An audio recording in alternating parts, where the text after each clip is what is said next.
Hi and welcome to the show of Women's Strength Society, and today we are going to speak about what you can learn from Beyoncé and Rihanna. Woo, woo, woo. Ooh. What do you like about Beyoncé? I know you're a big fan. Beyoncé and Rihanna fan? Yeah. Yeah, for sure. I love it. I love both of them because they like seeing them stepping on stage and having this presence and working very, very hard to become who they want to become. Like seeing also their development. Yeah. Over the years. I remember seeing Rihanna and her like Pon the Replay video. She was this cute little girl from Barbados, stuff like that. Or seeing Beyoncé being also this in the 90s part of Destiny's Child. This cute little girl with the crop top. And now both jeans. of them are like, so they have an empire. Yeah, and, they're like fucking superstars. Superstars. Rihanna is one of the first women singer who's a billionaire. Yeah. And I'm like, wow, they really did it. Yeah. And I mean, they are not coming from a surrounding that was super rich or something like that. But you can really see their work ethic. And I love creating a vision. I love creating a vision for myself and then working towards the vision. And this is definitely something that they have. Yeah, this is because they are really, when they are like showing up somewhere, they have this presence, and it's like so, a bit like that, and I love that. I also love to listen to their music, but it's not only that; it's also like watching them. And they both have they love aesthetics. They're very visual persons, so I love dancing, music for sure, and this everything combined. Cool. Something that I like. So you like their work ethic, their vision that is so bigger than life, and just their they're like unstoppable. They seem so unstoppable, and the universe. Yeah. Cool. And what do you think is the key ingredient to their success? I think they all both of them have a very good environment, like people that are supporting them, be it the family or some very close friends. But then also they have big teams. I mean, they have I guess for every, when they are waking up, I'm sure there's something standing next to the bed and giving them their how do you say that? Bathrobe? Bathrobe and the slippers and brushing the hair and then the makeup.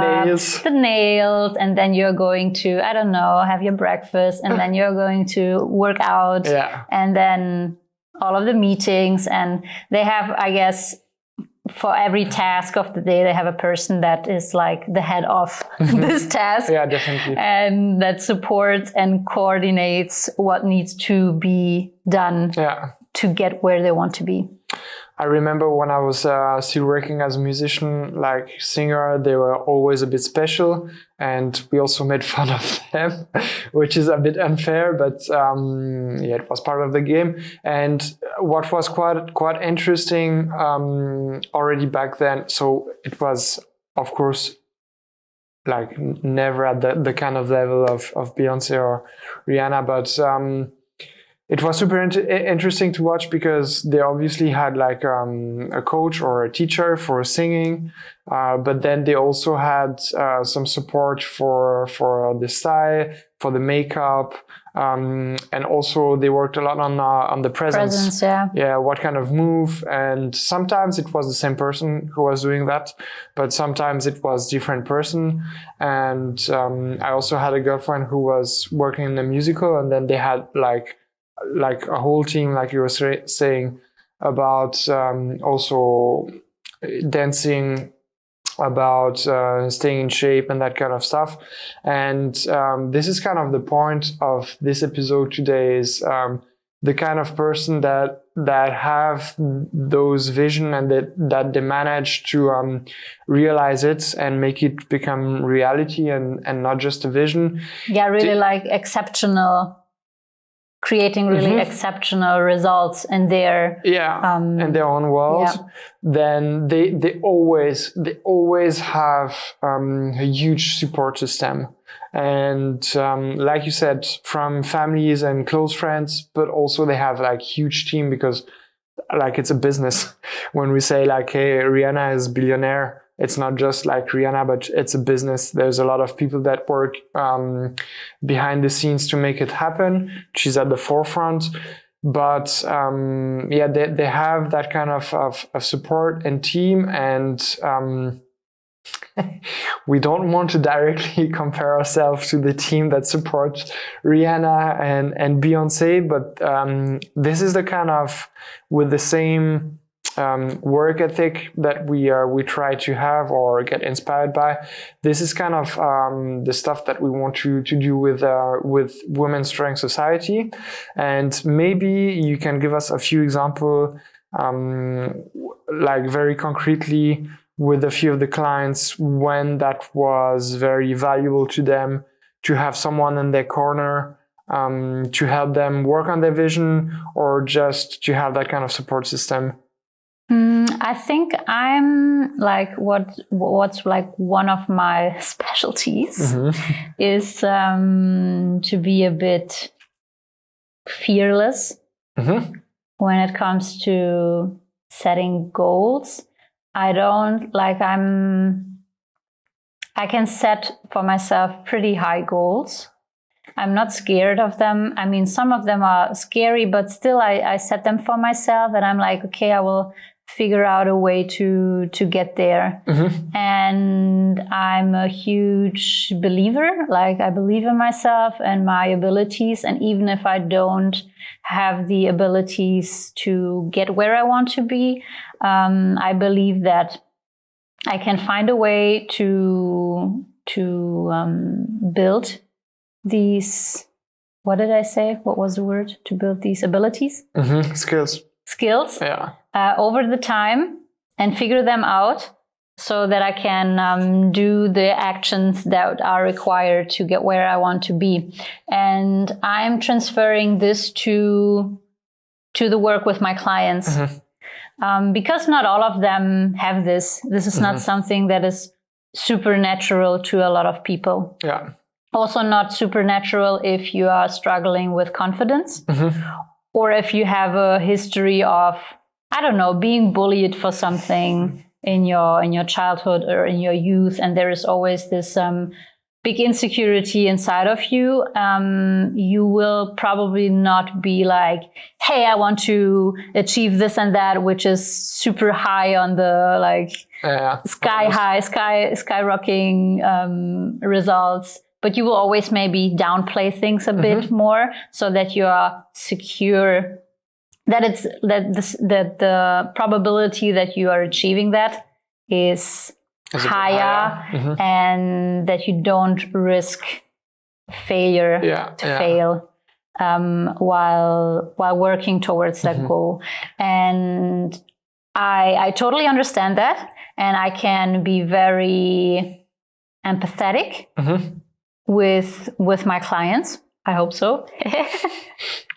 But I also like to push them a bit, and to challenge them a bit, to dream a bit bigger. And if it's just like a tiny bit bigger, but a bit bigger than they think what they can achieve. I love to do that. And until now, it was always working very well, because I'm not just saying someone, hey, you need to set yourself super big, high goals, and then off you go. good luck with that. And then they are like failing and then breaking down. And next week you should deadlift 200 kilos. Exactly. Not that kind of stuff, but encouraging them to create a vision for themselves and to work on the vision has been a big part of Women's Strength Society and the work with our ladies in the last years. And I can't wait to do that even more. I remember that I saw one picture of on Instagram. It was one story of a client who shared her vision boards. And I know this is something that you really enjoy doing, and that you are also it's something that's part of the coaching. And it was quite cool to see that, because this is not something that I'm doing personally. Because maybe I'm a bit less visual. Maybe I still have too much insecurities. I don't know, maybe a bit of both. Or maybe I just need to find, like, I have like a different, for me, writing, for example, is more helpful. And maybe drawing some kind of models or, graphics, frameworks, that kind of stuff is more helpful. And it's also interesting because I used to do them a bit more regularly. And then the last ones that I did, I was like very, very convinced that they were good.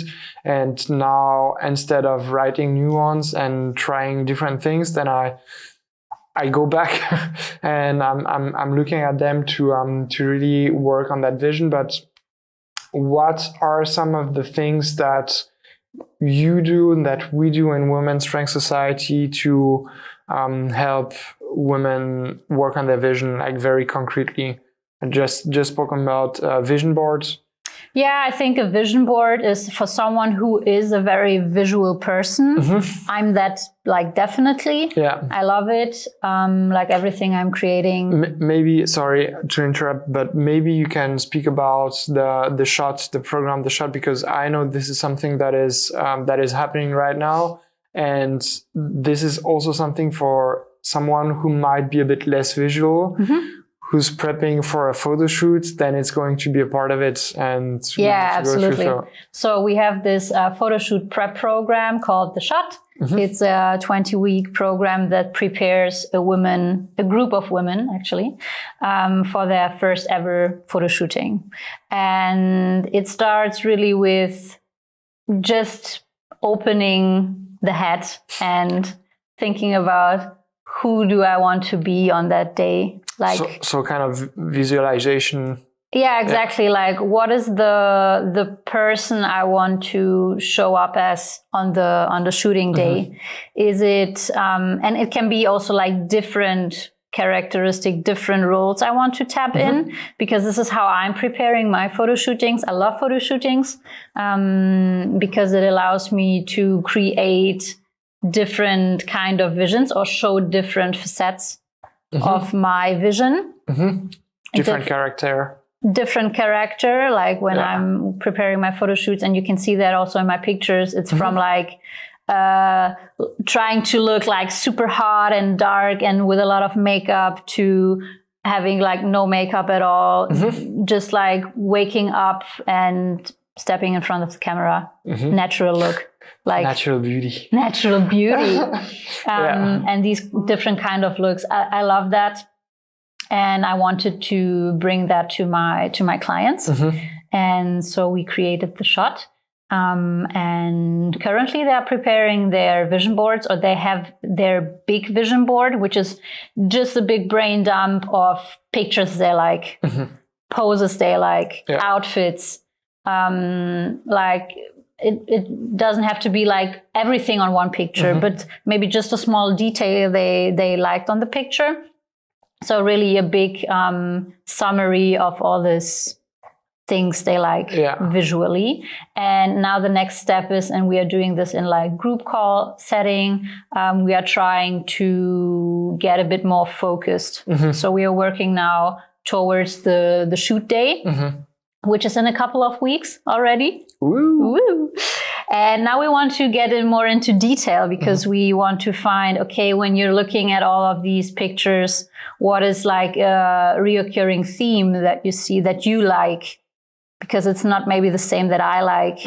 And I like to use this vision thing to do that, because for a lot of people it's hard to describe what they like, and then seeing something and then trying to see what is a recurring theme you see. For example, one of my the shot girls had a lot of pictures with a woman with a big head.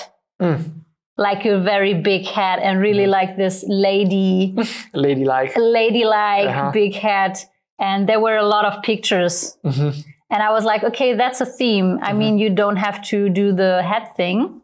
Maybe it's not something you like, but I can see that you like this kind of character, or you want to play that kind of character, and maybe that's a piece of your character that you want to emphasis on the big day. And now we are getting more concrete, and then outfit selection, posing, stuff like that.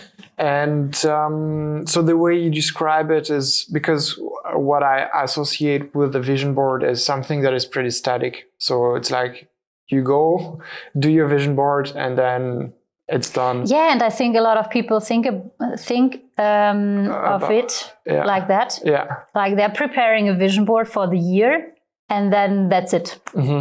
But you need to work on that, because you're working on your vision. And this actually leads me to the next thing we are doing inside Women's Trans Society is our Strong Vision Master classes, which we are doing every quarter currently.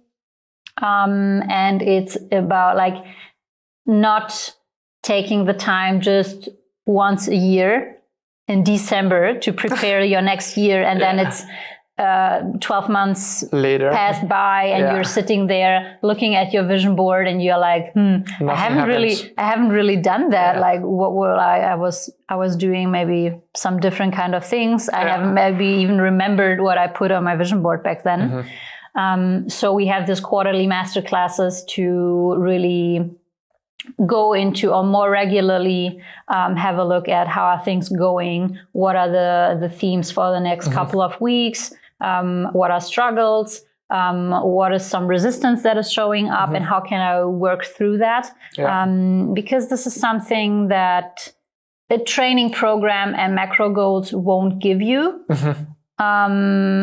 But this is a very, very big part on actually creating the life and the body that you aspire. Yeah, because there's something that is super important there, is that you might change your body, but there is a lot happening inside. Yeah, if you don't change like the way you look at yourself, then you might have lost the weight, but then you are still going to feel insecure.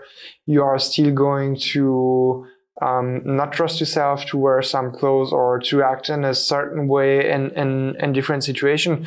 And to be absolutely honest, I think it's very difficult to have that kind of experience. But then when this happens, then you go back to what you were doing before very, very quickly. And this happened to me at the beginning of my fitness journey. I got in shape quite quickly. And I was seeing myself in the mirror, and I was like, wow, I have abs and that kind of stuff. And it was something that was quite new, because when I was younger, in my teens, I was swimming, and I was almost like the only one who did not have a six-pack. All the other guys were like super shredded, and I was the only one that was eating so much. And I got picked up on a bit, and this is something that definitely stayed in my mind. And when I got to the point where my body changed, I hadn't done that kind of work, so I did not have like a vision. I hadn't tried and change my identity. I was not really identifying with the kind of body that I had, and then it went super, super fast that I gained the weight back that I lost before, because I was just seeing myself in the mirror, and I was like, this is not who I am. Yeah, you were like, and I see this also with women inside Women's Trans Society, that when they lose a lot of weight, but they're maybe not doing the internal work. that they are unhappy with the results, although the results are really great. Yeah.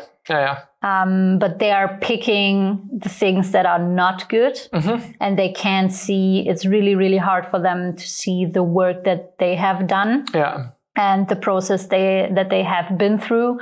So having someone by your side as a support system that helps you to see that helps you to reflect on the things is super important. I mean, we do that also in our weekly check-ins, that we talk also about these things. It's not only about things. Hey, you hit your macro goals and your training. Great. Let's go. Bye-bye. Have a great week. Yeah. So the check-ins are really there to, not every week, but in the moments where you need it, where resistance shows up, where you're having a low, that you work through that with a person on your team, on your side, by your side. And it's not only about the resistance. And by the way, we also have like an episode on resistance about the change and the diet. So check it out. The link is going to appear somewhere here in the frame. And if you like the podcast and you find value in it, then please subscribe and leave us a review. Now back to the discussion we were having. The check-in, they are not only here for the moment where things go wrong or are difficult or there's some resistance, but it's like an ongoing process of thinking and reflecting about what's happening.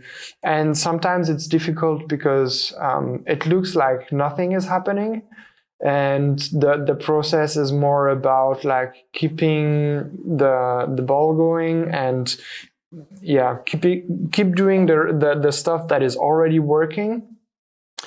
But then at some point there is going to have something that's going to change, because that's the reason why we do things in the first place, like the training, the nutrition. And there's always something that we can learn from those tiny changes, or for the lack of changes, or those time periods where the work is more about maintaining.